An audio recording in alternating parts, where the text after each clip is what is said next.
In Bully, despite the game's name, in the story Jimmy usually doesn't start fights unprovoked. But as I said, usually, which means that sometimes Jimmy is the one who started the problem. And in today's video, we will take a look at some of these moments. There are two sides to biology, boy. Life and death. Do I make myself clear? Very clear, sir. You want me to kill Darby Harrington? Yeah, I'll get right on that. Not the boy! The plant boy! Kill the plant! Oh, right. So first off, I'll start with Jimmy siding with a psycho like Gary in the first chapter. Especially that Gary doesn't shy away from showing how psycho he is. So, you're the new kid, huh? Everyone is talking about you. Oh, are they? And what are they saying? Nothing. Just that you're friends with that sociopath Gary. Socio what? Sociopath. It means... Never mind. Forget I said anything. Of course, some of these missions were targeting the bullies who actually provoked Jimmy first.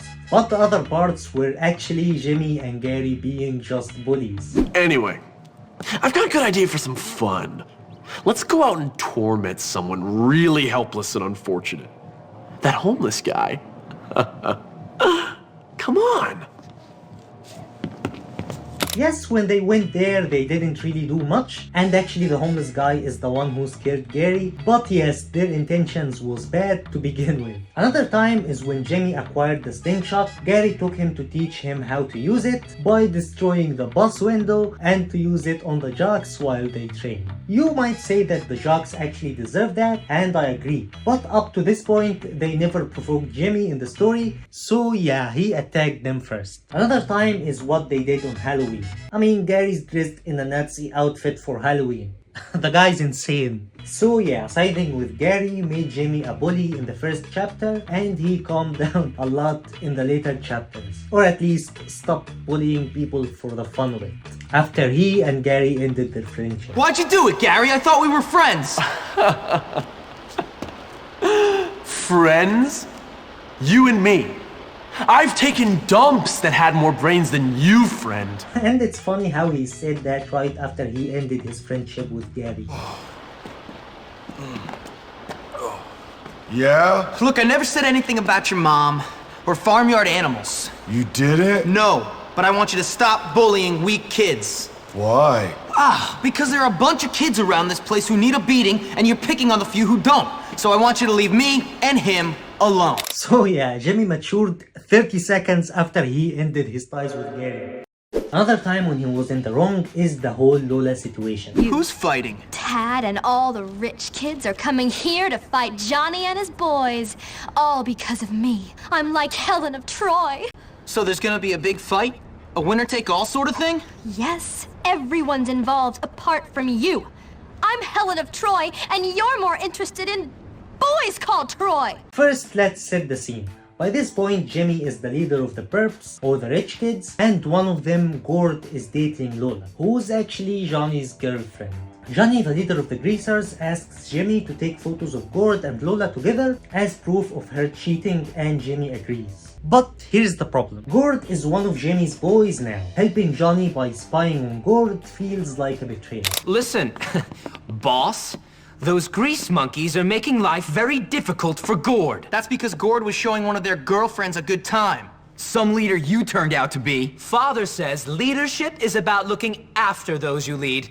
He taught me that right before he laid everyone off. Now, you might argue that Jimmy didn't approve of what Gord was doing, and fair enough, neither would I. But if Jimmy sympathized with Johnny, the right move would have been to talk to Gord and tell him to back off, or at the very least, stay out of it entirely. Instead, Jimmy didn't just take the photos, he actively provoked Gord and his crew, leading them straight into an ambush where Johnny and the greasers were waiting to beat them up. Well, hello, Gord. Seems like you've been messing where you ought not. No, cousins are legal. Oh, you mean Lola? Yeah, my woman. Now you pay. But in the very next mission, two others, Algie and Chad, another one of Jimmy's boys, are seen hanging out with Lola. This time, instead of setting them up like he did with Gord, Jimmy actually warns them to leave before Johnny finds them and beats them up. So, how's this situation any different from Gord's? And why did Jimmy help Algie and Chad but betrayed Gord? There is no real explanation. If anything, this is the reaction I expected from him when Johnny first told him about Gord, considering he's supposed to be the leader of the clique. Some friend you turned out to be. You must think I'm really cheap. Just a cheap slut. Well, that's it. No, but hold up, wait. Smart ass. Ridiculous. Women. Look at you both. You're pathetic. But I thought she liked me. I don't believe this. You both better get over it. Listen, we gotta get out of here before Johnny Vincent sees you hanging out with his girlfriend. Algie, you take the girl's bike. Chad, you better pedal for both of us. I get a feeling I'm headed for a fight.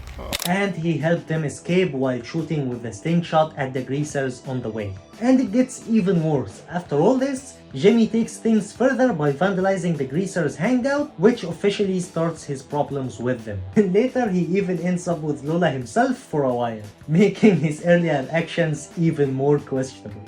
Well, of course my bike wasn't tuned right. I'm gonna head to the shop and do some work on it. More bike talk? I'll meet you guys later. You have nice lips.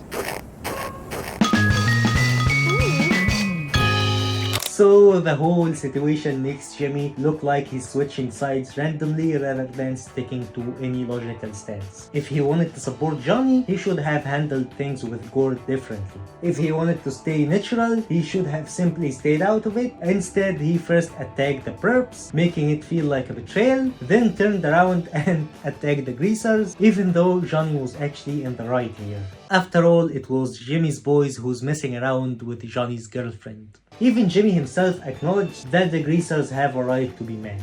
But now Johnny and his boys won't even speak to me. Boys can get really jealous when they find out you've been kissing another boy. It wasn't like that. I'm not like that. Okay. So, in the end, it seems like Jimmy didn't actually care who's right and who's wrong. He just wanted to be the leader of the greasers. But that still doesn't explain why he set up Gord. Maybe he felt bad for Johnny, but then decided not to. I told you, I was the daddy. Got it? I'm in charge. You do what I say. All right, I give up. You can have her. Who? What are you talking about, Johnny? Lola, you win. She's yours. This has nothing to do with her, man. I don't care. You can keep that slut for yourself. What? You don't want her? Then why did you do this? Why'd you fight? Just to prove you're tougher than me? That's right. And don't you or your boys forget it. I'm tougher than you, so maybe now you'll stop bullying everyone. You work for me now. Oh, man. So, before we move on, I wanted you to notice that Johnny is the only clique leader you fight while you in the wrong. The bullies started bullying Jimmy 5 seconds after he joined the school. That explained their names. The rich kids fought Jimmy. Oh no, not because he's poor. That would have explained their names too. Anyway, they fought him after they believed Gary with no evidence. The nerds didn't want to help Jimmy after all he did for them. The jocks bullied Pete, and the townies helped Gary ruin Jimmy's image. But Johnny, he just wanted other girls off his wall. And why is it everyone called Johnny in Rockstar games get cucked some way or another? I mean, if you found yourself somehow in a Rockstar game and your name is Johnny, just don't get laid, stay single. Before we move on, don't forget to hit the like and subscribe as it helps me make more videos like this one. Thank you. The third one we have is the Panty Raid mission. In this mission, Jimmy finds Mr. Barton coming out of an adult store. Jimmy stops him and teases him, but they agree then that this stuff can rot a young man's mind. Evening, sir. You, boy! What do you think you're doing? Nothing. What about you? Well, I'm looking for naughty boys. I mean, I'm looking for naughty boys in the wrong parts of town. What I mean, Hopkins, is that I'm glad to report that in that disgusting store, I did not find one naughty boy. Not one. Well, that's good, sir, because filth like that can really rot a young man's mind. Exactly! That's why I got this research. But Mr. Barton doesn't stop there, and he asks Jimmy to get him some girls' panties from the girls' dorm. Remember that all the girls in this game is around 15 years old. Yup. That mission definitely didn't age well. I'm quite worn out with all this work. I don't suppose you could do me a favor. What? Well, how do I put this? I'm in charge of the laundry this week, but I got so carried away with my research that I forgot to collect it all at the same time. It would be embarrassing to ask for it now. Maybe you could help, but you'll have to be discreet. Discretion is my middle name, sir.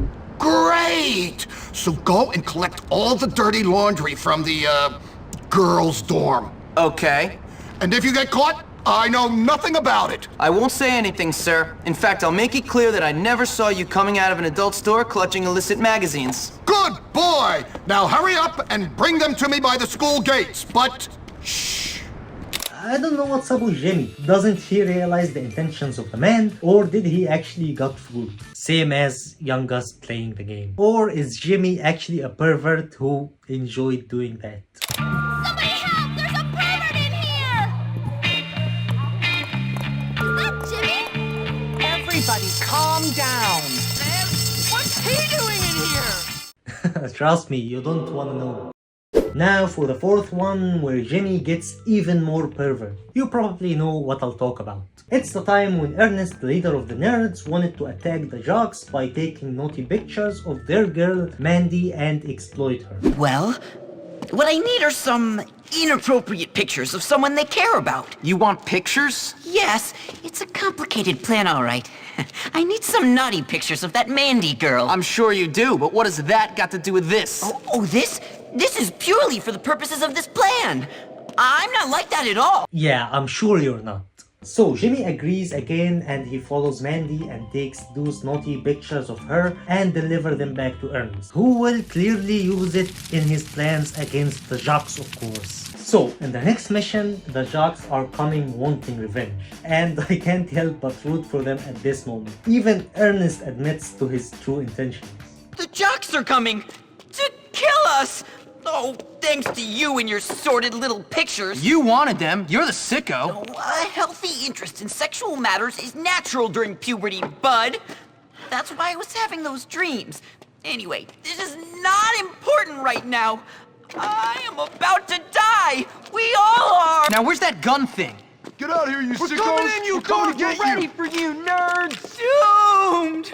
These feelings are natural, and I'm about to die for them. Just shut up, you're only making your situation worse. So yeah, you go in this mission to help defend Ernest, who actually deserves a beating. But Ernest didn't stop there. He put these pictures all over the school and town and really exploited that young girl Mandy, who isn't really an angel, but she obviously doesn't deserve that. Hey.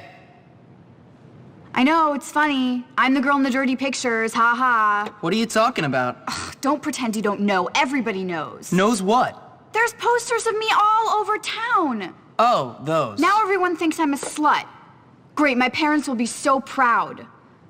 I'll probably get expelled. Look, it could be worse. How? How exactly could it be worse? I mean, sure, I've been a bitch at times, been nasty, but I don't deserve this. My life is over. You'd actually feel bad for the girl here, and that's what Jimmy felt, so he decided to help by spraying these pictures. And you'll actually see the adults gathering to watch the photos. I guess everyone's a creep in this town. I mean, the nicest person in the game is actually a teacher who drinks in the school. That tells you how fucked up this town is. Now for number 5, I'll mention the first thing Jimmy did once he became the king of the school. What he always said he wanted was for the other kids to stop bullying everyone. And for a second when he became the king, everything seemed peaceful. You see the leaders of the clique walking with each other, smiling and joking. Hey, Darby! Hey, Johnny. Hi, Jimmy. Oh, what's up, brother? Hey, Chad. So I'm like, yo, it's Jimmy! Hey, you're funny, man. Yo, You're man, so what's going funny, on? Jimmy. Oh, hey, girl, you're looking great. Ooh. Great. Thank you for that sugar, darling. Wow, hey, Jimmy. All right, boys, that's all I got to say. Later. Bye, Jimmy. Peace out, See you Jimmy. later. I love that guy. Bye, Come on, guys. straight Let's up. roll. Pete! Hey, Jimmy, what's going on? Everything. I did it, man. I took over this dump. But for some reason, Jimmy got immature and decided to be the bully himself and write worthless on the city hall to send a message that he is the king. The whole town should know about you. You're like the mayor. You should leave your mark on City Hall! Yeah, dude! Take a dump on the doorstep! No, you homunculus, not a dump. It's something much more elegant. Paint a warning. Yeah, that's a good idea. I'll show everyone who's boss. That's right, Jimmy. All right, you girls wait here. This is gonna be something they'll never forget. So yeah, Jimmy obviously wasn't doing the right thing here. Also, another notable one is his fight with the nerds. I mean, they are dicks for not trying to help him after all he did for them, but beating them for not wanting to help, I guess Jimmy wasn't really in the right here. But yeah, they deserved some beating, to be honest. Last one I'll talk about today is Mr. Hattrick's situation. You guys might not agree with me on this take, but when you look at Mr. Galloway's situations versus Mr. Hattrick, despite Mr. Hattrick being a dick, he was the one who's on the right in his situation with Galloway. School rules are quite clear on this subject. Quite clear. No alcohol on school grounds. You're drunk.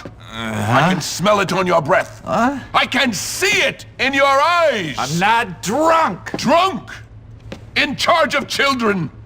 What kind of monster drinks in front of children?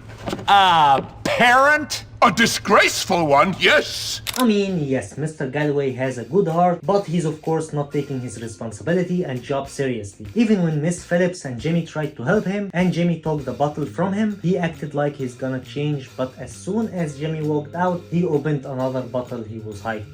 Come on, sir, put that away. Are you mad? This is manna from the gods! Give me that. Let's get rid of this before you get busted. That's very kind of you, Jimmy. Miss Phillips is the only teacher to know about my vice. Take it to her. She will know what to do.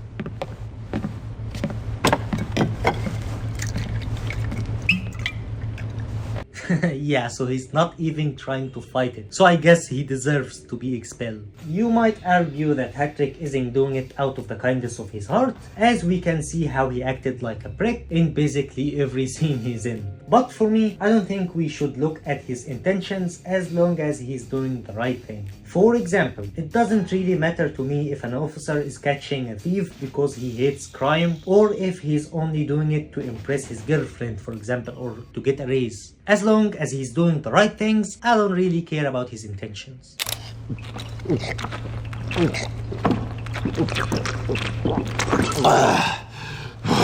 Are you gonna be alright, sir? It's that pompous ass Hattrick. He's bad-mouthing me all around the staff room. Why? He keeps calling me a drunk. Says that I am irresponsible. He's trying to get me fired. He's trying to turn Miss Phillips against me. Well, yeah, Mr. Hattrick is still in the right here, especially knowing that this part happens in chapter 3, but when we first saw him drinking in class was in chapter 2, so that means he kept that habit for a few months now. So yeah, he definitely deserves to be fired, but when Jimmy learned about that, he went to Mr. Hattrick's house to destroy it. So yeah, the way I see it is that Jimmy was in the wrong in this mission, despite Hattrick kinda deserving it. Especially for how he acted when he saw Jimmy getting punched by Russell. He seemed more angry about his uniform than anything else. You're dead, new kid! Dead! Hey, you! Break it up! That's enough of that! Break it up! Why are you not in your uniform, young man? Go change immediately! Aw, come on! One other thing that is really weird in the whole Galloway and Hattrick situation is that Mr. Crabblesnitch discovered that Galloway drinks in the school and he fired him. So Jimmy went with some proof that Hattrick takes bribes from the children to sell them the exams. So Mr. Crabblesnitch fired Hattrick instead. But why? Why instead? Why didn't he fire them both? Seems like Mr. Crabblesnitch fall for the you-two fallacy. He drinks on school grounds. Think of the children, Dr. Crabblesnitch. Drinking? I will terminate the employment contract of any staff member found corrupting children. Morality is the most important lesson we can teach the youth. Is that so? Then you might want to look at these. What's this? It's that fat, evil hypocrite selling test answers to rich kids. Fire him! What? You took pictures? And to think I trusted you, Hat-Trick? You're fired. But Bye-bye, fatty. Oh, did he just say that? And as for you, Galloway, there better not be anything to that drinking business. Yeah, but what does this got to do with that? It's like releasing a thief from prison because the guy who told on him is a thief too. But yeah, I like Mr. Galloway and I'm glad he didn't get fired, but I doubt that he'll learn his lesson, to be honest. But for Hat-Trick? Bye-bye, fatty. So tell me, what do you think of the list? But as bad as it might seem, it ain't as bad as the moments we betrayed our allies in GTA. Wanna check that out? Check out this video right there where I talk about it. Don't forget to hit the like and subscribe, and I see you in the next video. Peace.